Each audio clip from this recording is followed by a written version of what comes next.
계속해서 더 스토리 시리즈, 오늘은 9번째 시간입니다. 고난당하는 종 이사야 53장 6절 말씀, 하나님께서 주신 말씀이고요.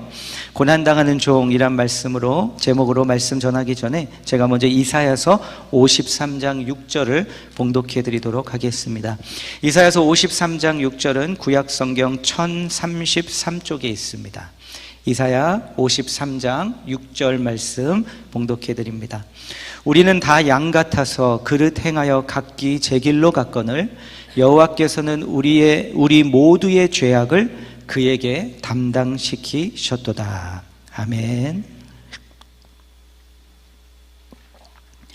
16구절, 성경 전체의 16구절을 통해서 성경 전체를 꿰뚫는, 그리고 한 그림으로 보는 그 말씀 시리즈를 책과 함께 살펴보고 나아가고 있습니다. 그 다음 슬라이드를 한번 보여주시면요, 지난주 사무엘상, 사무엘하에까지 저희가 살펴보았습니다. 그리고 그 다음에 열왕기상, 열왕기하, 이 책 두 권이 그 다음에 성경에 나오게 되는데요, 이 두 책들은 왕들의 이야기입니다. 그래서 열왕기상 1장을 펴면 다윗의 아들 솔로몬으로 이야기가 시작됩니다. 그리고 나서 계속 전개되는 내용은 뭐냐면, 이스라엘이 결국에는 북왕국과 남왕국으로 나뉘게 되는 내용과, 그리고 두 왕국 둘 다 우상숭배와 타락, 그리고 이들의 죄로 인해서 각각 멸망에 이르는 내용을 기록하고 있습니다. 이것이 열왕기상하의 내용입니다. 그런데 오늘 살펴보는 말씀은 이사야서인데요, 이사야서는 선지서에 속합니다. 그런데 왜 먼저 열왕기상하를 말씀드리냐면, 구약의 선지서들은 열왕기상하와 밀접한 관계를 이루고 있기 때문입니다. 이 관계가 어떤 관계인지 다음 도표를 통해 설명해 드리겠습니다. 열왕기상하는 어떤 내용이 펼쳐지고 있다고 말씀드렸냐면, 왕과 백성들의 우상숭배, 죄, 타락, 이로 인해서 결국에는 화살표 방향이 우측으로 가고 있죠. 이 두 북왕국과 남왕국이 멸망에 이르게 된다는 것, 왜 그 두 왕국이 멸망하게 되었는지에 대한 내용을 담고 있습니다. 그런데 하나님께서 그냥 이들이 멸망으로 가게 두신 게 아니었습니다. 이들에게 계속 선지자들이라는 이들을 보내셨고요, 선지서 화살표가 위로 향하고 있는 것처럼 계속 이들을 통해서 그 왕들에게 메시지를 전했습니다. 백성들에게 죄에서 돌이키라고, 우상숭배를 멈추라고, 그래야 멸망으로 가지 않는다고 계속 메시지를 전했습니다. 그럼에도 불구하고 왕과 백성들이 죄와 우상숭배를 버리지 않았기 때문에 선지자들은 이들에게 심판이 임할 것이라는 메시지를 전합니다. 그런데 이 메시지만 전하는 것이 아니라 이 선지자들은 그 멸망 가운데 하나님께서 그렇지만 너희들을 버리지 않으시고 다시 언젠가는 회복시킬 것이고, 그렇기 때문에 심판 가운데서, 멸망 가운데에서도 소망을 잃지 말라는 메시지를 함께 전합니다. 이것이 대부분의 선지서들의 공통적인 메시지입니다. 그리고 그것을 통해 주시는 메시지는 뭐냐면, 너희들의 왕국이 너희들의 죄로 인해서 심판받고 멸망하게 됐지만 이 시간을 잘 믿음으로 인내하고 기다리며 통과하라. 이 시간을 믿음을 잃지 않고 그 주님을, 우리를 심판하신 그 주님일지라도 그분을 포기하지 않고 믿고 기다리면 이 시간을 통과한 너희들에게 다시 회복을 주님께서 주실 것이다 라는 메시지를 선지서들은 전합니다. 그래서 큰 그림 안에서는 이사야서도 그런 메시지를 담고 있습니다. 조금 더 구체적으로 이사야서 배경을 말씀드리면, 이사야서는 북왕국과 남왕국 중에서 북왕국 이스라엘이 먼저 멸망하게 되는데, 북왕국이 멸망하기 한 20년 전부터 한 60년에 걸쳐서 사역한 선지자 이사야의 말씀들을, 전한 말씀들을 담고 있는 책입니다. 그래서 이 책에서 이 말씀을 통해 아직 북왕국도 멸망하지 않았지만 곧 북왕국이 멸망할 것이라는 것을 예언하고 있고요, 놀랍게도 아직 당시 말씀이 전해졌을 때 고대 근동의 패권을 장악도 하지 근처에 가지도 못했던 바빌론에 관해 예언을 하면서 남왕국은 아수르가 아니라 바빌론이 남왕국을 멸망시킬 것이다 라고 예언합니다. 그런데 더 놀라운 것은 무엇이냐면 그것에만 멈추는 것이 아니라 그 남왕국의 멸망 이후까지도 내다보고 그 이후의 이후까지 역사의 끝까지도 내다보면서 그 관점으로 회복의 날까지도 이사야서는 예언을 합니다. 이것이 이사야 전체의 내용이고요. 이사야서는 크게 두 부분으로 나눌 수 있는데 1장부터 39장, 40장부터 66장 이렇게 두 부분으로 나눌 수 있습니다. 오늘 말씀이 마지막 두 번째 부분에 속하기 때문에 이제 두 번째 부분의 구조를 잠시만 살펴보도록 하겠습니다. 다음 슬라이드입니다. 이사야서 두 번째 부분, 하반부는 크게 세 수로 나뉩니다. 그래서 첫 번째 부분은 심판 후에 앞으로 미래에 다가올 이스라엘의 구원에 대한 예언들을 하고 있고, 세 번째 부분은 58장부터 66장까지 그 이스라엘이 경험할 영광스러운 미래에 대해서 예언을 하고 있습니다.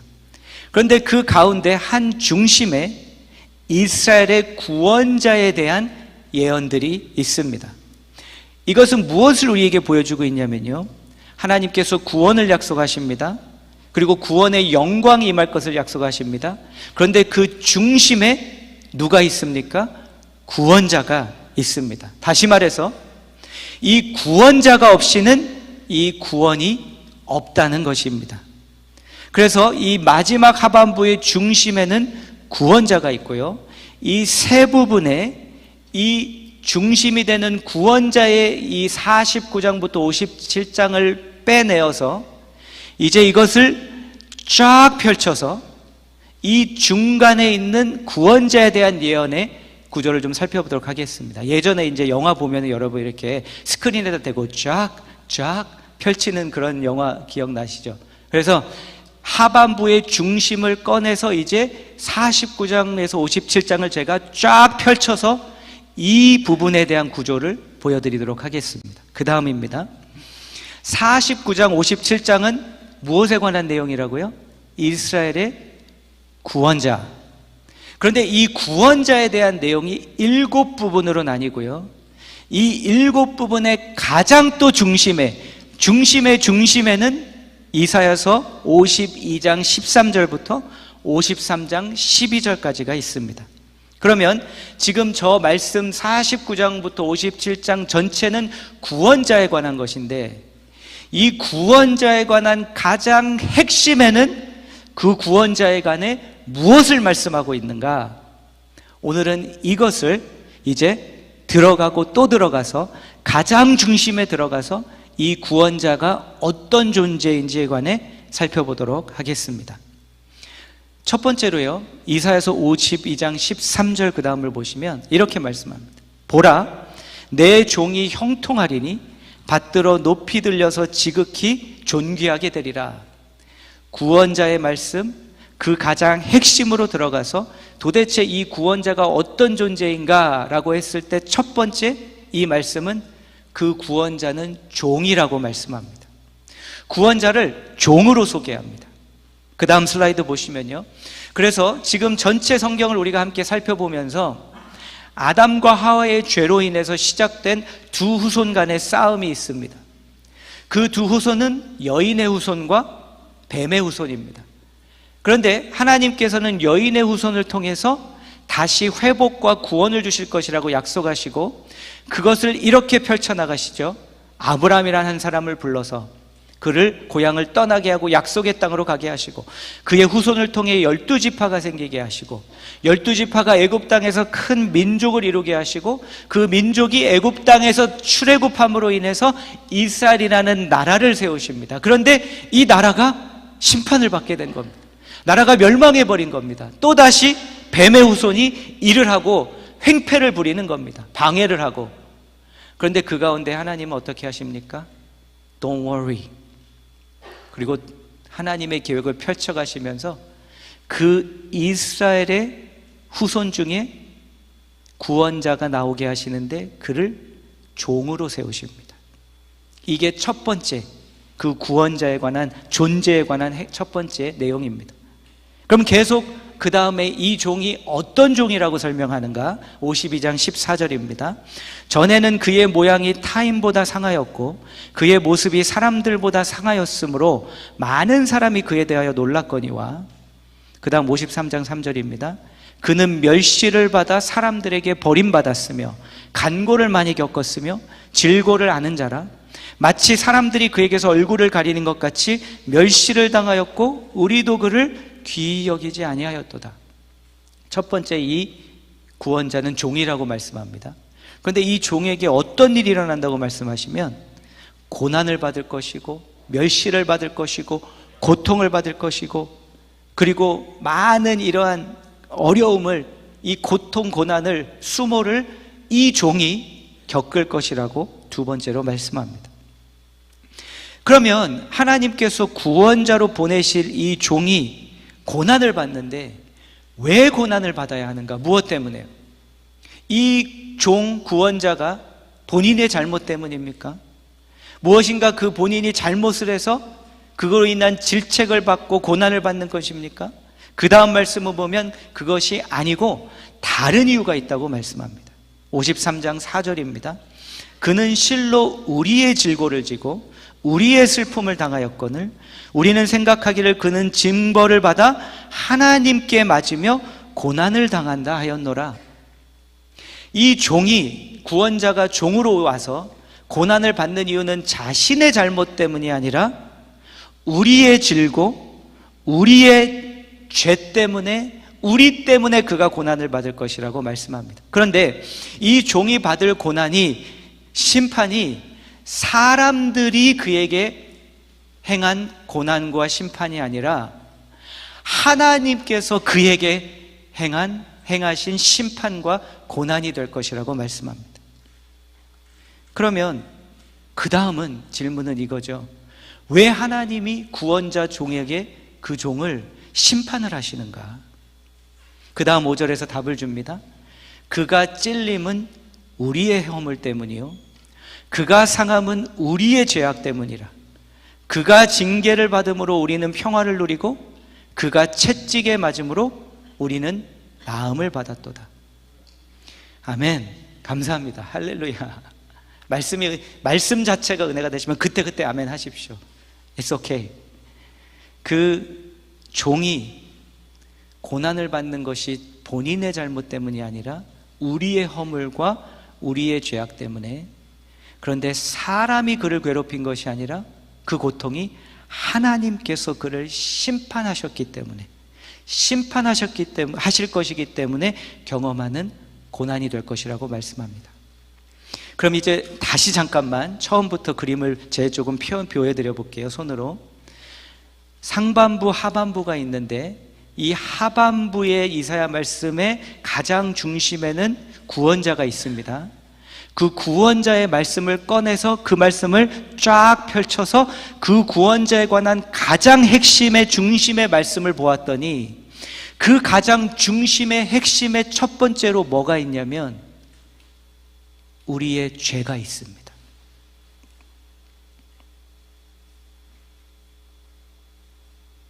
모든 것의 핵심에 다른 것이 아니라 죄가 있다는 겁니다. 인간의 죄, 우리의 죄, 이것을 첫 번째로 먼저 말씀드리려고 하는 것입니다. 다시 말해서 모든 문제에, 인간이 일으키는 문제와 고통과 악의 중심에는 무엇이 있냐면 인간의 죄가 있다는 것입니다.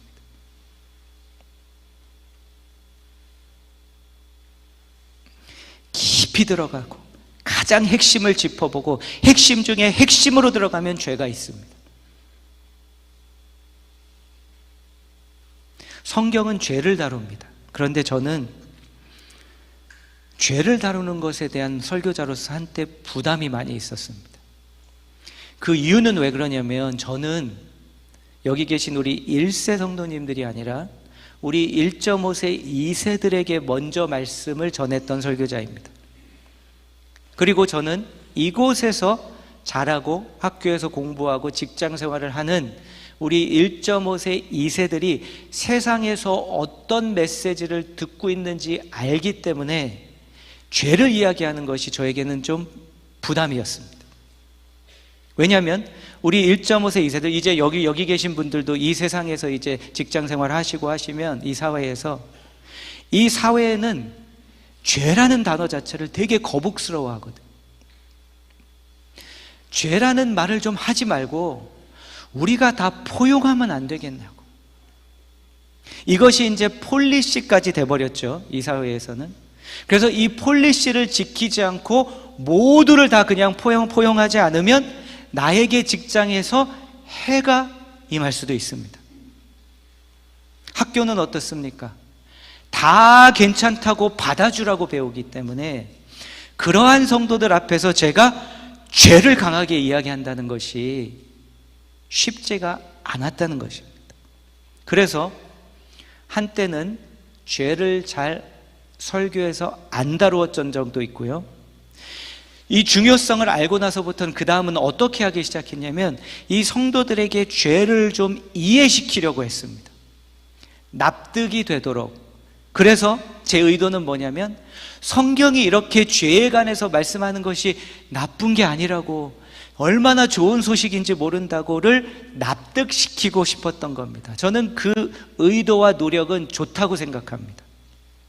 그럼에도 지금은 이제 저는 좀 다릅니다. 저는 성경이 죄를 말씀하는 것에 대해서 너무나 감사합니다.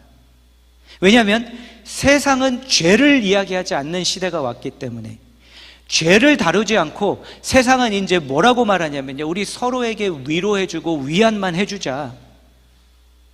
그냥 다 괜찮다고 하면 결국에는 우리가 괜찮아질 거야 라는 메시지만 준다는 겁니다. 그런데 여러분, 위로와 위안도 필요합니다.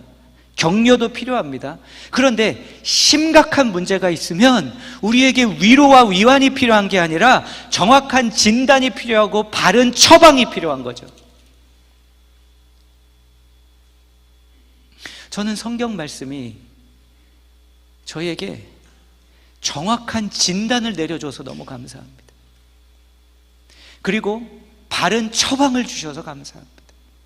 이게 거북하게 들릴지 몰라도 핵심으로 들어가고 그 핵심에 또 핵심으로 들어가서 가장 본질적인 깊은 진정한 우리 모두의 문제가 무엇인가? 왜 세상은 악이 이렇게 난무하고 고통과 아픔이 있고 우리가 이렇게 서로를 해치며 역사가 이렇게 흘러가는 그 핵심의 문제가 무엇인지를 정확하게 진단해 주기 때문에 인간의 죄다. 저는 정확한 진단이 감사합니다. 얼버무리는 그냥 격려가 좋지 않습니다. 그래서 이제 저는 죄에 성경이 죄를 말씀하는 게 너무나도 감사합니다. 여러분은 죄를 묵상하십니까?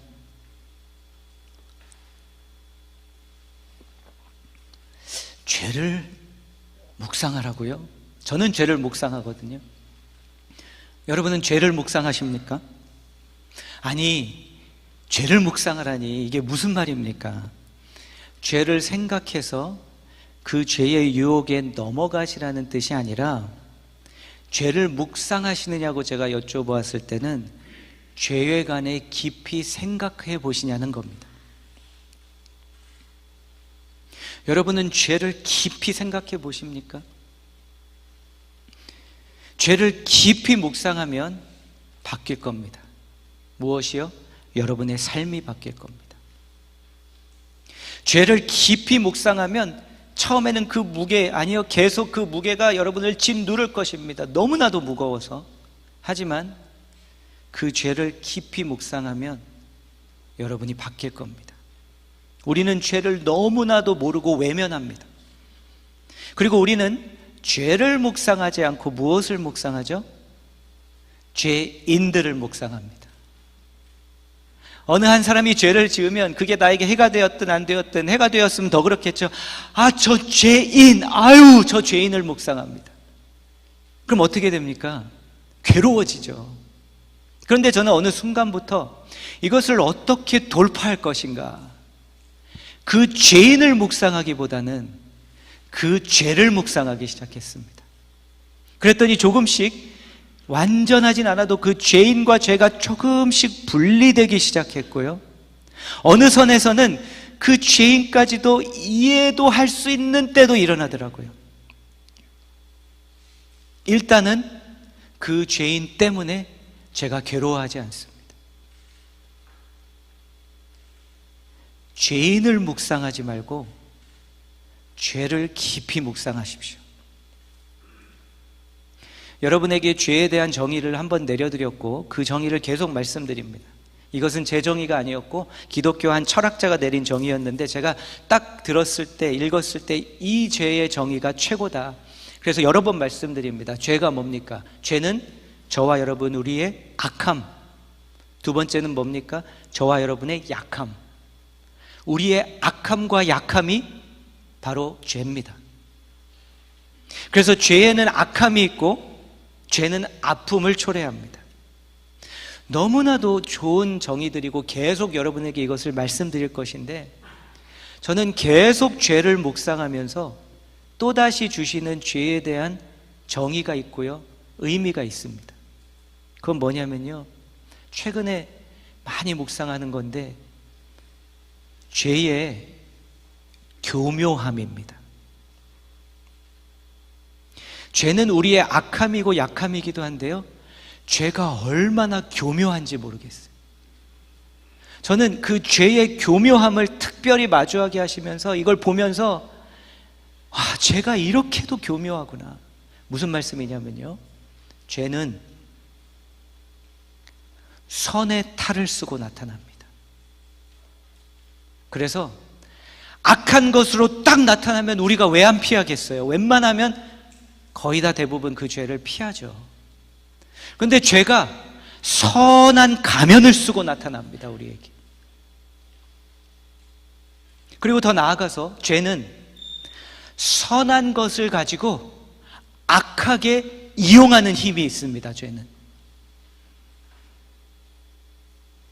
악한 것만 가지고 악을 하는 게 아니라, 죄는 선한 것을 가져다가 선한 거야 하면서 그 선한 것으로 악을 행한다니까요. 이해를 돕기 위해서 한번 예를 들어서 설명드리겠습니다. 한 가정 안에 언어가 되었든 그게 물리적이 되었든 어쨌든 폭행을 하는, 가족을 폭행하는 한 남편이나 아버지가 있다고 생각해 보시고요, 아니면 중독에 빠진 자녀가 있습니다. 그런데 내가 변할 의지가 있는, 보이는 사람이 자꾸 또 실패하는 걸 말씀드리는 게 아니라, 죄는 어떻게 하냐면요, 나는 변할 생각이 조금도 없는데 내 아내와 내 자녀와 내 부모를 나에게 구속 상태에 두기 위해서 죄는 무엇을 갖다 사용하는지 아세요? 선한 거를 갖다 사용합니다. 뭐라고요? 하나님이 부모를 잘 공경하고 순종하라고 하셨잖아.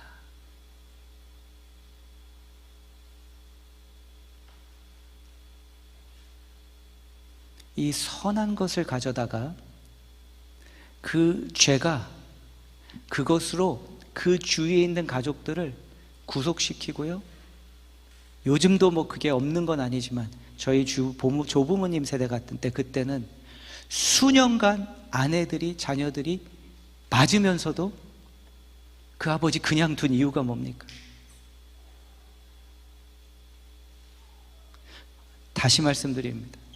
본인이 변할 마음이 있는데 약해서 넘어지는 것은 받아줄 수 있는 겁니다.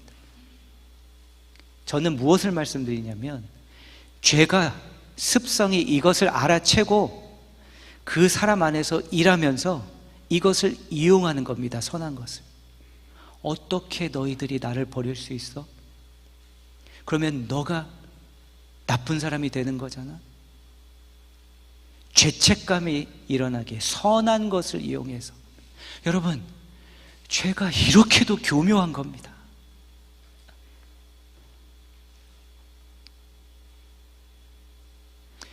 이렇게 교묘하게 선한 것을 이용한 이들을 예수님은 성경에서 보면 종교 지도자들인데 그들에게는 단호하게 말씀하십니다. 이 회칠한 무덤 같은 자들아, 선한 종교의 믿음 생활을 가지고 주위에 있는 연약한 자들을 억압하는 겁니다. 묶어두고. 그들에게는 주님 단호하셨습니다. 회칠한 무덤 같은 자들. 그래서 고린도후서에 가면 11장에서 사도 바울이 거짓 사도들로 가장하는 것, 이들에 관해 이렇게 말씀합니다. 이것은 이상한 일이 아니니라. 사탄도 자기를 광명의 천사로 가장하나니. 사탄이요, 막 뿔을 세우고 꼬리를 달고 막 창을 들고 막 무섭게 다가온다는 게 아니라 사탄이 천사의 빛을 입고 온답니다. 이게 죄의 교묘함입니다.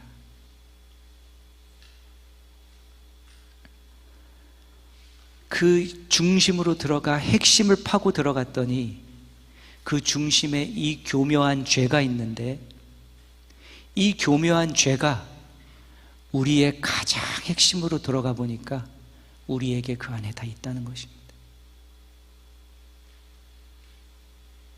그래서 그 다음 53장 6절 종에 관한 말씀을 보면, 우리는 다 양 같아서 그를 행하여 각기 제 길로 갔거늘 여호와께서는 우리 모두의 죄악을 그에게 담당시키셨도다. 다른 말씀으로 보면은요, 어떻게 번역하냐면 우리의 모든 죄악을 그 종에게 지우셨다. 그래서 그 죄악을 지우시고 해결하시기 위해 그 종을 하나님께서 심판하시기 위해 죽여버리셨다, 이렇게 말씀합니다. 그 다음 7절 그가 곤욕을 당하여 괴로울 때에도 그의 입을 열지 아니하였음이며 마치 도수장으로 끌려가는 어린 양과 털 깎는 자 앞에서 잠잠한 양같이 그의 입을 열지 아니하였도다. 왜 이 종을 고통을 받게 하고 하나님께서 죽이셨는가? 대신 죽이기 위해서. 누구 대신이요? 너희들 대신, 우리 대신. 그래서 펼치고 중심으로 들어가 중심을 펼치고 핵심으로 들어갔더니 우리의 죄만 있는 것이 아니라 구원자가 있는데, 그 구원자는 누굽니까? 종입니다. 어떤 종입니까? 고난받는 종입니다. 고난뿐 아니라 죽는 종입니다. 왜 죽습니까? 우리의 죽음을, 우리의 죄의 대가를 대신 치르기 위해서 죽으셨다. 그래서 바로 이 죽음은 어떤 죽음인가? 대속의 죽음이다. 대신 죽으신 죽음입니다. 그래서 이사야 49장부터 56장 구조를 다시 한번 보시면, 펼치고 들어가서 중심의 핵심을 보았더니 우리의 죄가 있는데, 우리의 죄만 있는 것이 아니라 종이 있습니다. 그런데 이 종이 죽음을 당하는 이유는 속죄의 제물이 되기 위해, 우리의 죄가를 대신하여 죽으시기 위해. 그 중심의 핵심에 우리의 죄만 있는 것이 아니라 대속의 죽음에, 종의 대속의 죽음이 함께 있습니다. 왜 이 종은 이렇게까지 수모를 감당하고 죽음을 맞이해야 하는가? 왜냐하면 우리의 모든 문제, 세상의 모든 문제, 우리의 세상의 모든 악, 우리를 통해 일어나는 모든 악한 일들, 세상이 겪는 모든 아픔, 우리가 겪는 모든 아픔, 그 중심과 핵심에는 다른 것이 있는 것이 아니라 저와 여러분의 죄가 있기 때문에, 죄의 문제가 해결돼야 되기 때문에, 그래서 이 종이 대신 죽는다는 것입니다. 그런데 책의 오늘 9장인데요, 12월 말까지 끝내기 위해서 같이 연결해서 보면 15장에 가면 칭이라는 장의 제목이 나오는데, 함께 읽는 도서 책에 그 장을 보면 이 53장의 종을 예수 그리스도로 연결합니다. 그분이 바로 이 종이라고.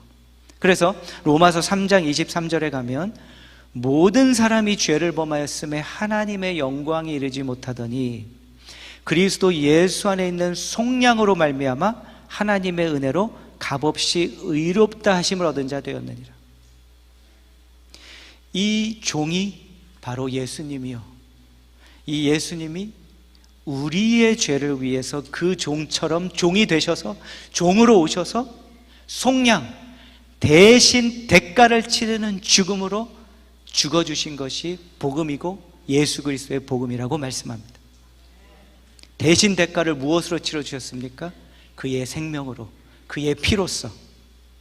그런데 하나님께서 마지막 한 가지 질문만 더 드리면, 그냥 좀 두시면 안 되는가? 왜 그 아들을 죽이셔야 하고 왜 피를 흘리셔야만 하는가? 왜냐하면요, 그 다음 로마서 3장 25절입니다.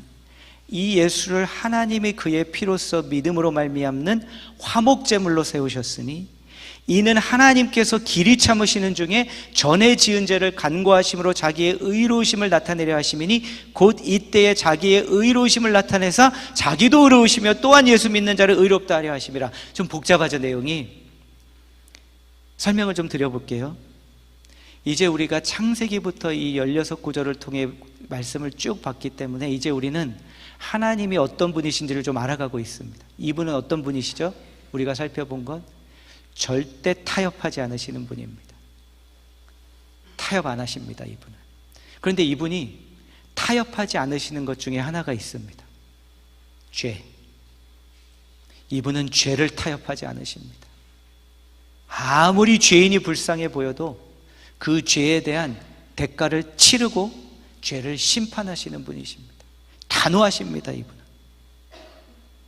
말씀하시면 지켜내시는 분이신 걸 우리가 보았고요, 하시겠다 그러면 하시고 자신이 의로운 속성을 가진 분이시기 때문에 나는 나의 의로움을 어떤 상황에서도 타협하지 않을 것이다.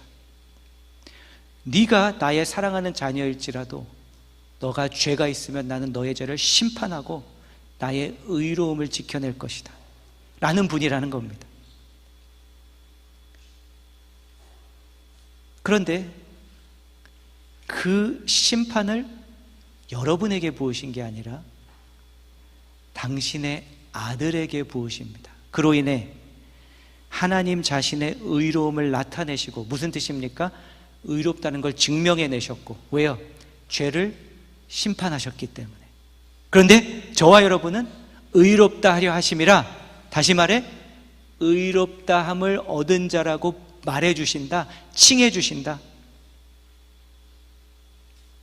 여러분, 만약에 하나님께서 다른 사람의 아들을 죽이셔서 하셨으면 타협이라고 볼 수 있습니다. 그런데 내 아들을 죽인 겁니다. 이건 타협이 아닙니다.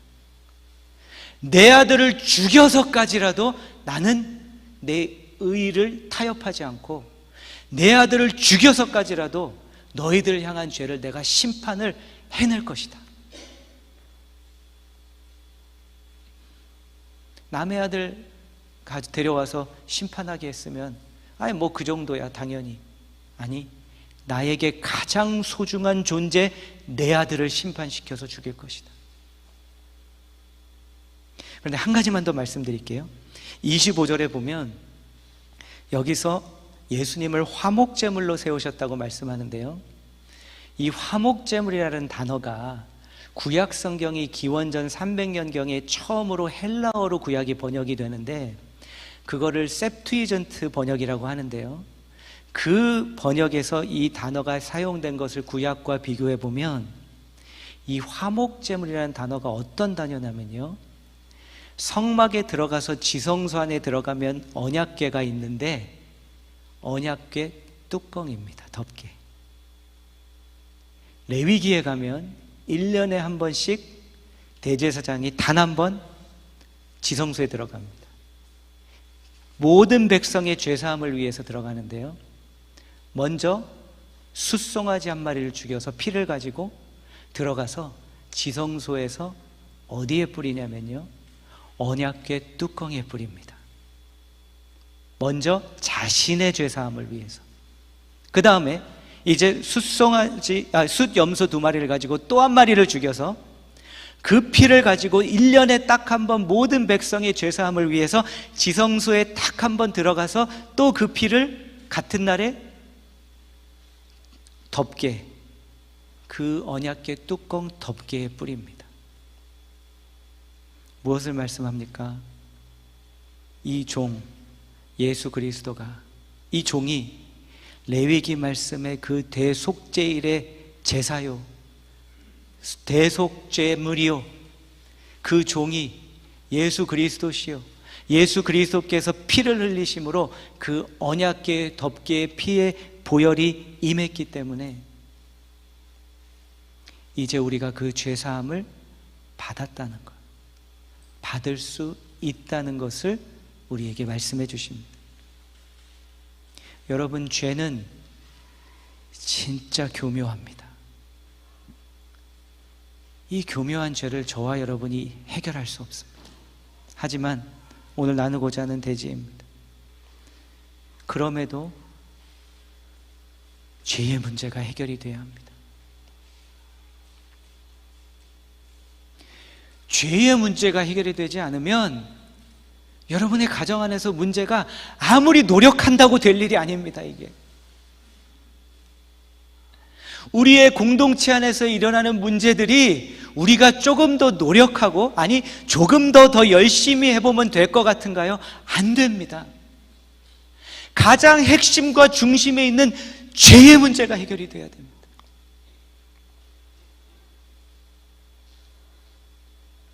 우리는 죄가 살아있는 세상에 살아갑니다. 그런데 죄가 살면 우리가 죽습니다. 죄가 우리 안에서 살면 우리의 관계가 죽습니다. 죄가 내 안에서 살면 내 삶을 향한 하나님이 주신 계획과 목적과 목표가 죽어버립니다. 죄의 문제가 해결이 되어야 됩니다. 우리가 교회에 오는 것은 와서 그냥 좋은 사람들 만나고 좋은 시간 갖고 격려가 되는 말씀 듣고, 그래서 그 격려 하나 가지고 한 주를 살아가려고 모이는 게 아니라 핵심의 본질의 문제가 해결이 되어서 진짜 죄와 싸워 이겨서 진짜 구원받고 진짜 바뀌고 진짜 변할 수 있도록. 교묘한 죄 때문에 고난받으셨습니까? 그 교묘한 죄는 답이 하나밖에 없습니다. 대속제물에 되신 예수님의 피, 이거 외에는 답이 없습니다. 오늘 찬양 부르실 때 그 주님께 나아가기 원하고요, 어떤 이 죄인의 죄 때문에 아픔을 경험하셨습니까? 물론 그 사람도 밉고 상처가 되지만 그게 아니라 그거에서 잠시 죄를 분리해서 이 죄를 가지고 주님 앞에 나아가서 주님, 이 죄 해결해 주옵소서, 그 마음으로 매달리기 원합니다. 우리 찬양팀 앞으로 나오시고요, 그 찬양 우리의 마음을 담아 이 주님께, 지성소의 덮개에 그 피가 되어주신, 흘려주신 그 주님께 우리가 나아가도록 하겠습니다. 함께 찬양하겠습니다.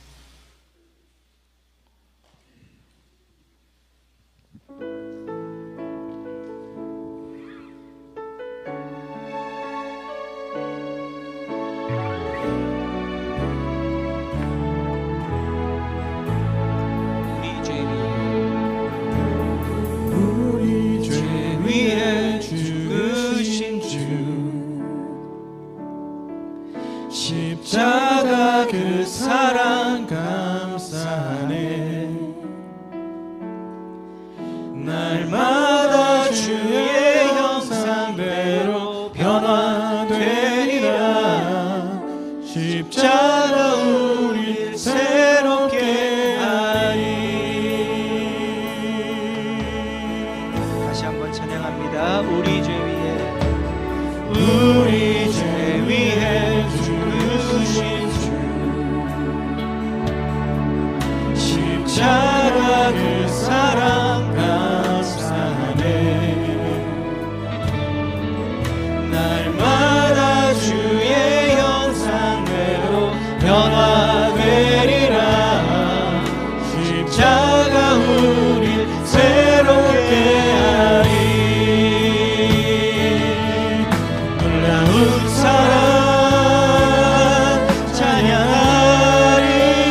십자가의 그 능력, 십자가의 그 능력. 처음부터 합니다. 우리 죄 위에 죽으신 주, 십자가 그 사랑 감사해. 날마다 주의 형상대로 변화되리라. 십자가 우리 새롭게 하리. 놀라운 사랑 찬양하리라. 우리를 위해 생명 주셨네. 놀라운 사랑 찬양하리라. 십자가의 그 능력, 십자가의 그 능력. 놀라운 사랑 찬양하리라. 우리를 위해 생명 주셨네. 놀라운 사랑 찬양하리라. 십자가의 그 능력, 십자가의 그 한 번 더 마지막으로 합니다. 놀라운 사랑 찬양하리라. 우리를 위해 생명 주셨네. 놀라운 사랑 찬양하리라. 십자가의 그 능력, 십자가의 그 능력, 십자가의 그 능력. 소리로 합니다. 놀라운 사랑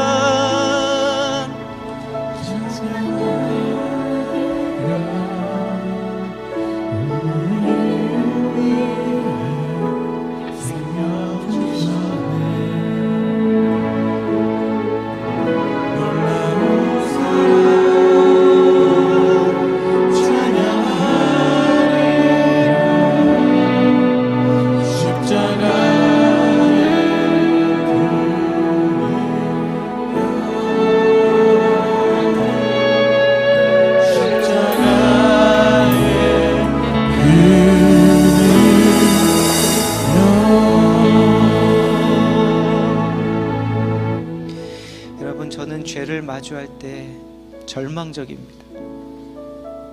제 안에 있는 죄도 그렇고, 우리 안에 있는 죄도 그렇고, 세상의 죄도 그렇습니다. 어쩜 이렇게 죄가 교묘할 수 있을까? 아무리 내가 머리 써도 이 죄를, 교묘함을 이겨낼 수 없고, 아무리 노력해도 이 죄의 교묘함을 당해낼 수가 없습니다. 그런데 그 예언서, 선지자들을 통해, 복음을 통해 주신 그 죄를 향한 절망이 아니라 저는 소망을 붙들지 않을 수 없습니다. 저는 그것을 바라고 믿기 때문에 우리의 가장 핵심의, 중심의 핵심에 이 교묘한 죄가 있다면 그 자리에서 대속죄의 대속의 피를 흘려주신 예수의 보혈이 있기 때문에 죄를 싸울 수 있다. 죄의 대가를 치르지 않아도 되었고, 그 은혜로 이제 죄를 이겨낼 수 있게 되었다, 이겨내게 하실 것이다 라는 이 복음 하나만 붙들 수밖에 없습니다. 여러분, 우리가 착한 사람들이, 좀 좋아 보이는 사람들 모여서 으쌰으쌰 하는 것이 아닙니다. 교회가, 우리 각자의 이 교묘한 죄가 우리 안에 있음을 발견하고, 결국에는 나에게 피해가 오면 그 순간에도 나도 선한 것까지 붙들며 교묘하게 나를 정당화할 수밖에 없는 나 자신, 철저하게 무너지며 던져주시는 복음의 밧줄 하나 붙드는 것밖에 없는 겁니다.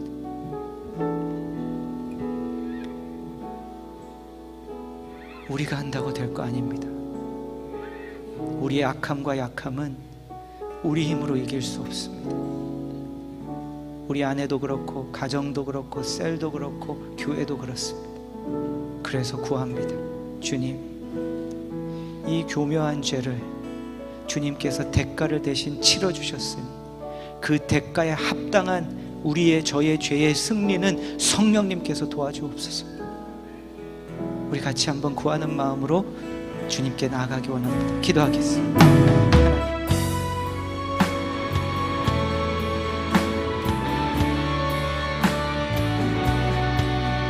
죄 앞에, 그 교묘함 앞에 쓰러졌습니다. 상처받았습니다. 아픔을 경험했습니다. 하지만 주님, 주님의 복음이 답입니다. 그 핵심의, 중심의 핵심 가운데 죄를 그냥 두지 않으셨고, 예수께서 그 종으로 그 핵심의 자리로 들어가 피 흘리시며 우리를 위하여 그 죄의 대가를 치러주셨습니다. 이제 그 주님의 보혈 하나 붙들고 나아가겠습니다. 이제 다시 시작하게 하옵소서. 우리 한성한 공동체, 이제 그 핵심의, 그 대속의 죄, 대속의 피를 가지고 함께 주님께 나아가 매달리는 공동체가 되게 하여 주시옵소서.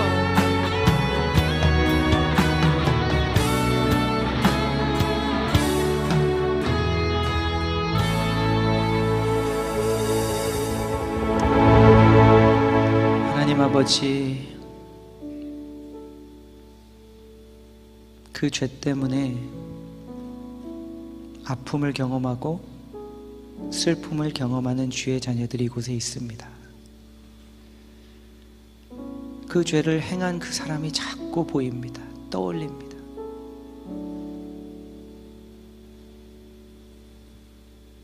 하지만 주님께서 도와주셔서 그 죄의 무거움이 느껴지고 보이게 하시고, 그것을 잘 둘을 분리할 수 있는 은혜도 주셔서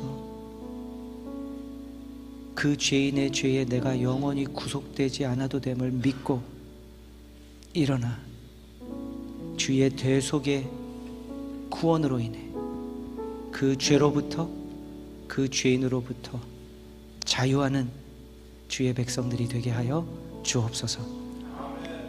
감사드리며 우리의 영원한 대속 제물 되어 주신 우리 주 예수 그리스도의 이름으로 감사드리며 기도하옵나이다. 아멘. 아멘.